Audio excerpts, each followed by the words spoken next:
जन्मेजय ने पूछा, महर्षि, दुरात्मा दुर्योधन, दुशासन आदि ने अपने मंत्रियों की सहायता से कपट द्यूत में पांडवों को जीत लिया।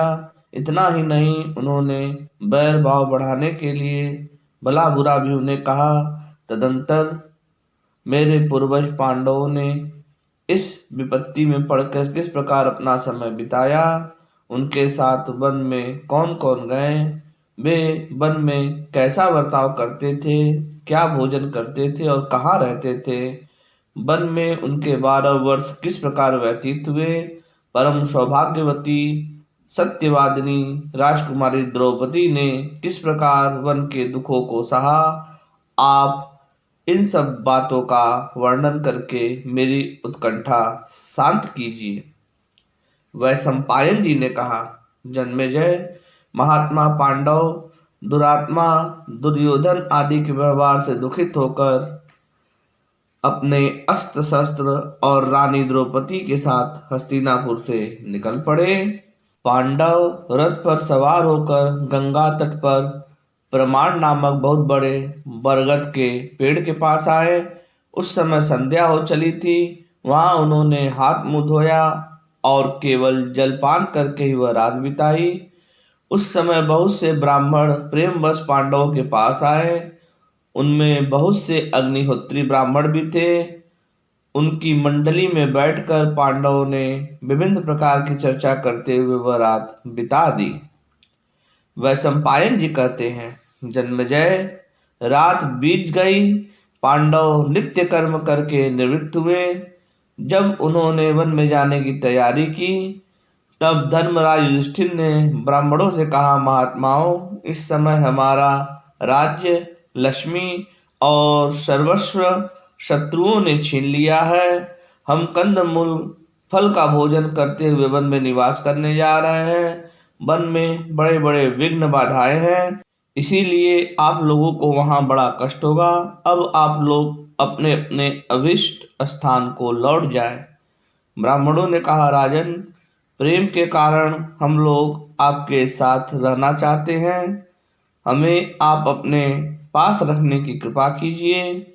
धर्मराज ने कहा, महात्माओं, आप लोगों का कहना ठीक है। मैं सर्वदा ब्राह्मणों में ही रहना चाहता हूँ, परंतु इस समय मेरे पास धन नहीं है, इसीलिए लाचारी है। भला मैं यह बात कैसे देख सकूंगा कि आप लोग स्वयं अपने भोजन का प्रबंध करें। हाय हाय, मेरे कारण आप लोगों को कितना कष्ट होगा। जब धर्मराज युधिष्ठिर ने इस प्रकार शोक प्रकट किया और उदास होकर पृथ्वी पर बैठ गए, तब आत्मज्ञानी शौनक ने उनसे कहा, राजन, अज्ञानी मनुष्यों के सामने प्रतिदिन सैकड़ों और हजारों शोक तथा भय के अवसर आया करते हैं, ज्ञानियों के सामने नहीं। आप जैसे सत्पुरुष ऐसे अवसरों से कर्म बंधन में नहीं पड़ते, वे तो सर्वदा मुक्त ही रहते हैं।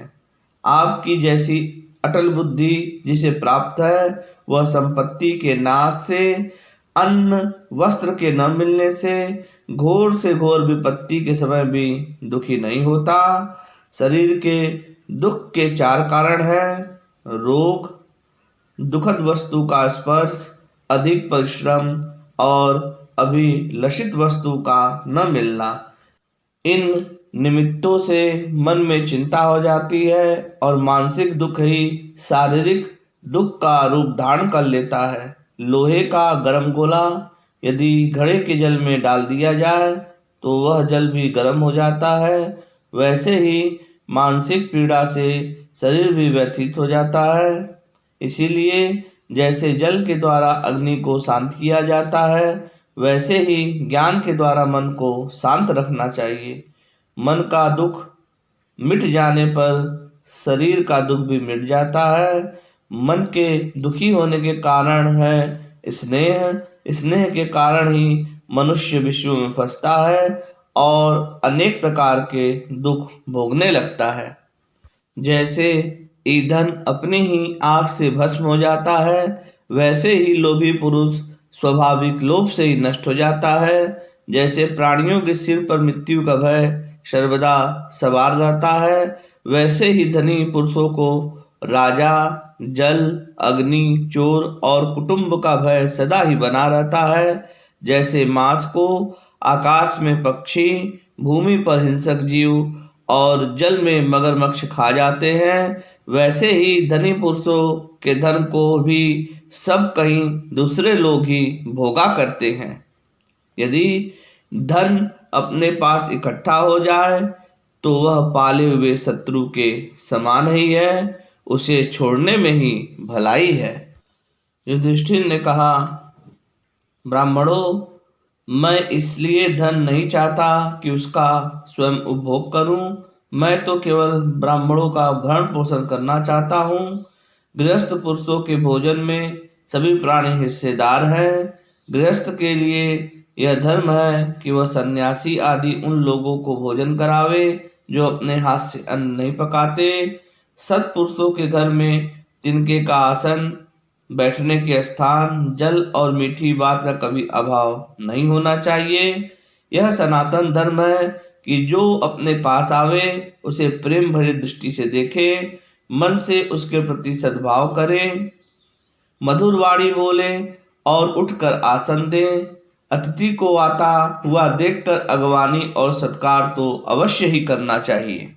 जो पुरुष गृहस्थ आश्रम में रहकर इस प्रकार का व्यवहार करता है वही अपने धर्म का पालन करता है। हमारे जैसे गृहस्थ को आप इससे भिन्न धर्म का उपदेश कैसे कर रहे हैं?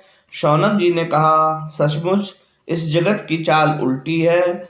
आप जैसे सत्पुरुष दूसरों को खिलाए बिना स्वयं खाने पीने में संकोच करते हैं और दुष्ट लोग अपना पेट भरने के लिए दूसरे का हक भी खा जाते हैं। इंद्रियां बड़ी बलवान हैं। मनुष्य उनके फंदे में फंसकर ऐसा मूढ़ हो जाता है कि उसे मार्ग कुमार्ग का ज्ञान नहीं रहता। जो लोग संसार पर विजय प्राप्त करना चाहते हैं उन्हें भली भांति इन नियमों का पालन करना चाहिए। शुद्ध संकल्प, इंद्रियों पर नियंत्रण, ब्रह्मचर्य, अहिंसा आदि व्रत, गुरुदेव की सेवा, भोजन की शुद्धि और नियमितता, सत्य शास्त्रों का श्रद्धा पूर्वक स्वाध्याय, कर्म फल का परित्याग और चित्त निरोध। इन्हीं नियमों के पालन से बड़े बड़े देवता अपने अपने अधिकार में स्थित हैं। धर्मराज, आप भी इन नियमों और तपस्या के द्वारा ऐसी सिद्धि प्राप्त कीजिए जिससे ब्राह्मणों के भरण पोषण की शक्ति प्राप्त हो जाए। जय श्री कृष्ण।